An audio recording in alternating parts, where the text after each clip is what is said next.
Welcome back to my channel, ladies and gentlemen. I am Maleigh of MLAartistry, here today to give you this look.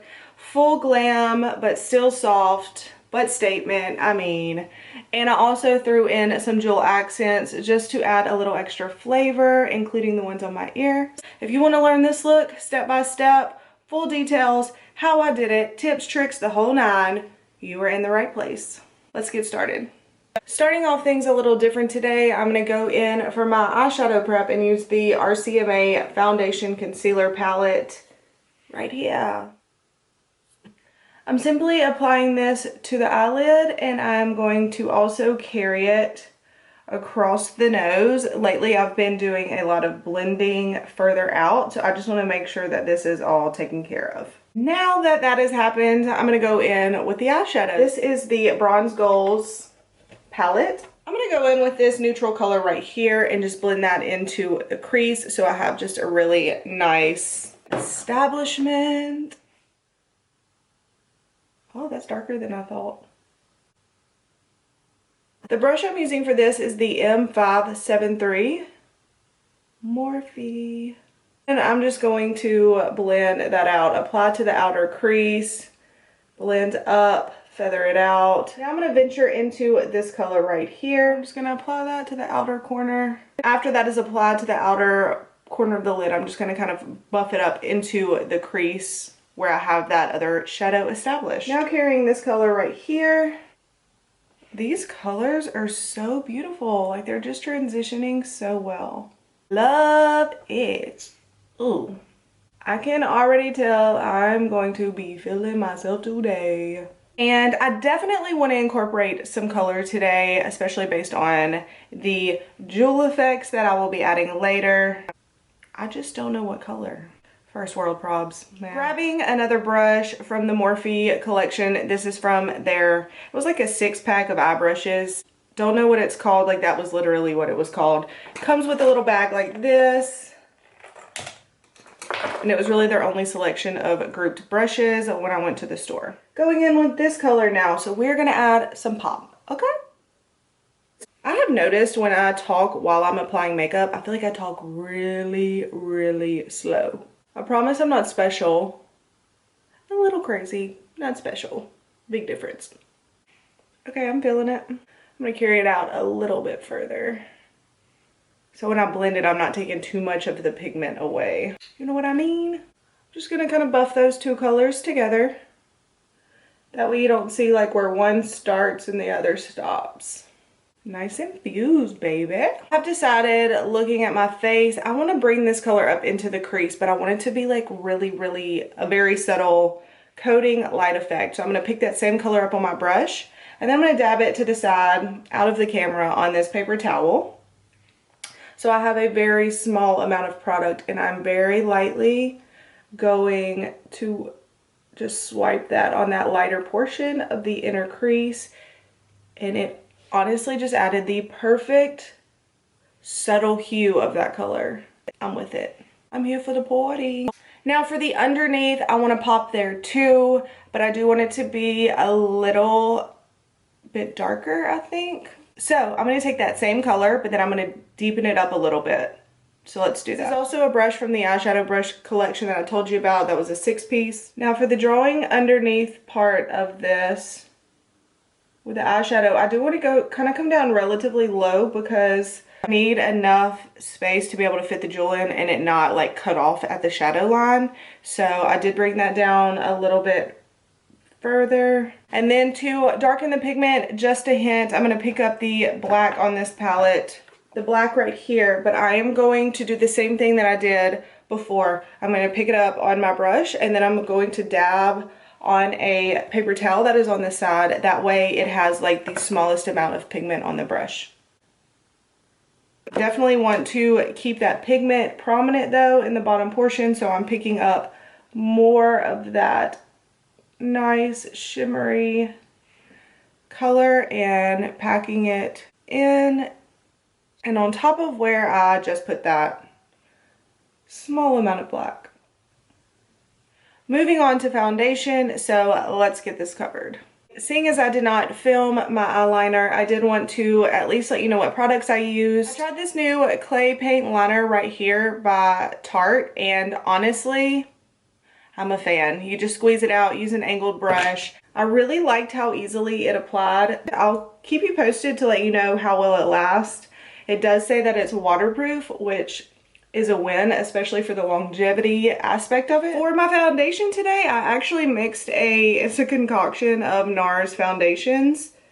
Obviously, this is not my standard pigment. I would love to be this color all the time, but it just isn't in my gene pool unless I'm in the sun a lot, which I'm trying really hard, well, over the past few years not to be in the sun a lot without SPF on. So yeah, I'm like just ghostly. I tan really easy, I just lose it really fast, so I would have to stay in the sun all the time. There were definitely a few summers where I looked really bronzed, like overly bronzed. I did too much, way too much. Concealer is now mapped out on my face, and for today's shades I used the Custard as well as Biscuit. I have found recently that I actually like applying the concealer underneath the eye with a fluffy blending brush. It's just more of a seamless application. It goes on, like it moves the product without creating this like super intense line where I want to kind of carve out that bottom eyeshadow, and it allows me to disperse it down here without picking up too much product, but also without leaving too much product, which I feel like is just, I mean, look how beautiful that is with a little fluffy brush. This one doesn't have a number either, but it is the Morphe brush, and it's just a fluffy blending brush. So beautiful. For this portion, I would typically go back with a damp beauty blender and pick up the excess, but yeah, girl dropped the ball, and I literally left all of my beauty blenders at my beauty lounge, so they're all at work. I'm just gonna lighten this up with the excess on this brush. I feel like sometimes it just looks really dark, and then it almost looks like this, like kind of like a mustache, but not a mustache. I don't know how to explain it. So like I said, typically I would go with a damp beauty blender. Don't have one, drop the ball. So I'm just gonna use this little sponge right here and just press. So anywhere I see any brush strokes, I just want to make sure I kind of press that out. There's that. I will say one thing that I've noticed when it comes to being more tan or having more pigment in your skin at this point, because like before, whenever I would get spray tans and I would be darker, I would just like really intensify the dark colors.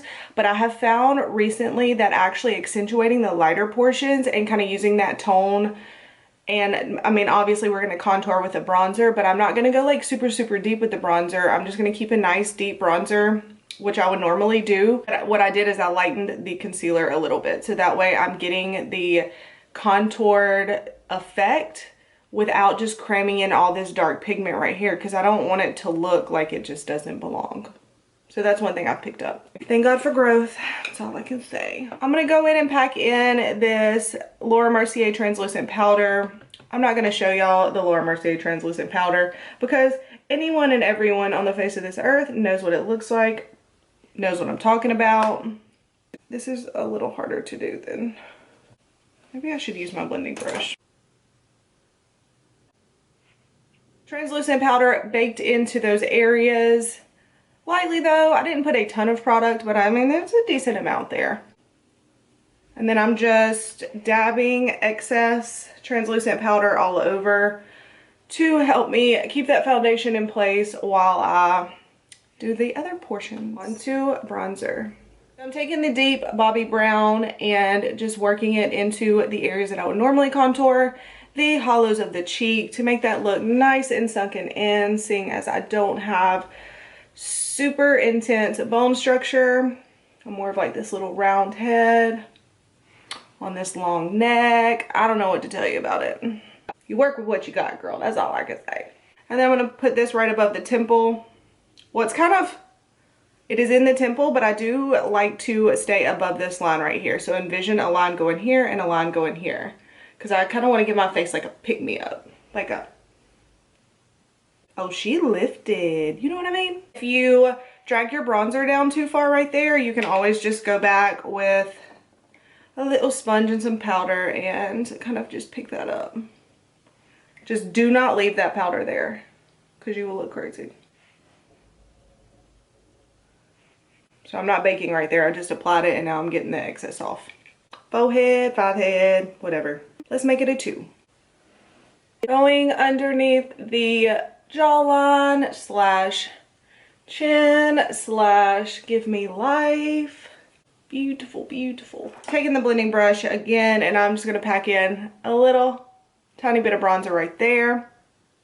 For the nose contour today, I'm gonna actually go back to one of my older techniques, which I kind of miss a little, and I actually used to draw more of a fine line and then blend it out. Now I apply all of my contours already blended. It's just a lot easier to work with, but I do notice whenever I would do this, it just made my nose look substantially skinnier, but not in like a weird way. I do love a super good blend, but I kind of want to go back to the old way of things in that department. Again, picking up a blending brush, and I'm just going to buff that out and bring it up into the brow. The reason I like to carry my bronzer up into the brow, and it's definitely a trend right now, is just because it defines that bone structure. So you're going from your nose into the brow bone. So it just keeps everything nice, blended, super connected, very intentional. I did not realize how crazy I just got my hair. Hold on. Hold that thought. Oh. Because as soon as this tutorial ends, I have got to like rush to get out the door to make it to my clients at my beauty lounge. So if y'all are wondering why I don't post more on YouTube, it's because I own a business and I still work at the business. It's not one of those where I delegate everyone to do everything. I have a full clientele of hair and makeup clients. So this is my side hustle. And now with the NARS Orgasm blush. Yes, that's what it's called. Orgasm blush. And I'm just going to apply that blush onto the apples of my cheek, if I were to smile, and up a little bit. This has a nice shimmer effect, so it almost has a highlight built into the blush. So I really don't want to cram too much right here personally, because I don't want these like huge rosy, like, I don't want that big of cheeks, but I do love it. Let's dust off this excess powder and proceed to the next step. Before I forget, let me carve that out. The other day I watched some of my first tutorials, which, keep in mind, was like, what, 3 years ago? 2.5 years ago? Y'all, I had my bronzer like all the way down here. I was like, was I trying to like make myself look like I had Down syndrome? Like, it was like the reverse contour. I don't know what I was doing. I was real confused. So when you draw this line right here, what this does, and actually when you keep your blush above this point, it just makes your cheekbones look higher and more, trust me, it's just better. From the middle of the ear, drag it down to the mouth. And if you don't want to do this portion because you're not a fan of powders, you don't use powders, whatever, just keep your bronzer and your blush above this point. I promise. It'll change your life. I'm going to apply lip real quick. 1 sec. There it is. Lips are on. I use this product right here, which is the Smashbox Always On Metallic Matte. I also went on and applied a subtle highlight. I just went down the center of my nose, right here on the high points of my cheek, chin, right on the Cupid's bow, and a little right above the brow. But my timeline is like closing in real close. I'm about to have to leave. So we got to jump into jewels. Let's do it. For the jewels today, I'm going to apply using this tool right here. Now, I went to the nail section of Sally's and got this tool. Let's see how this works. I also went and got the crystals from the nail section because they're a little bit smaller. Obviously, I don't have like a super huge eye space, so I don't want to put anything that's just going to just be too much. I'm dabbing it in Duo Lash Glue, and then I'm going to apply. With this, if you have lines under your eyes, you definitely want to make sure you smile before and just like see if that's gonna cause any discomfort or anything. I'm gonna do the same thing to the other side so we're nice and balanced. So I've just dipped the jewel with this stick, grabbed the glue, and I'm going in to apply.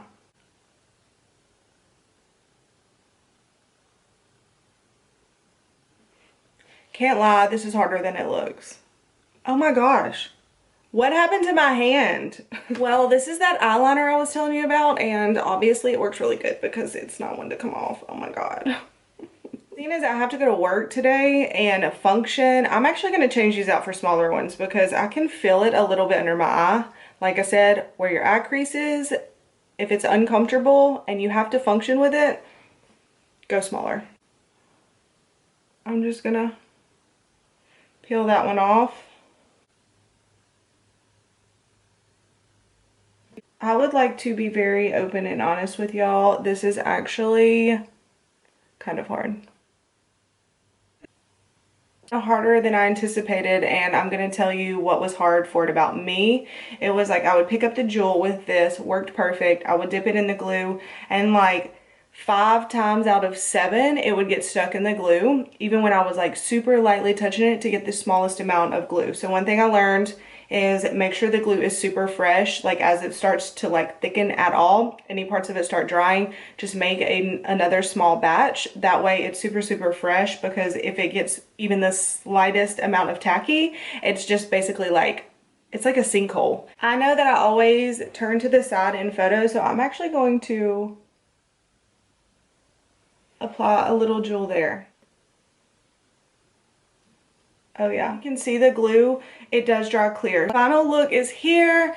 Can't lie, I am feeling it. I feel glam, but not too over the top. So yes, super excited how this turned out. Of course, please like, comment, share, and subscribe. I appreciate you, your support, and for watching this tutorial in its entirety. You're amazing. Love you, mean it. Okay, bye.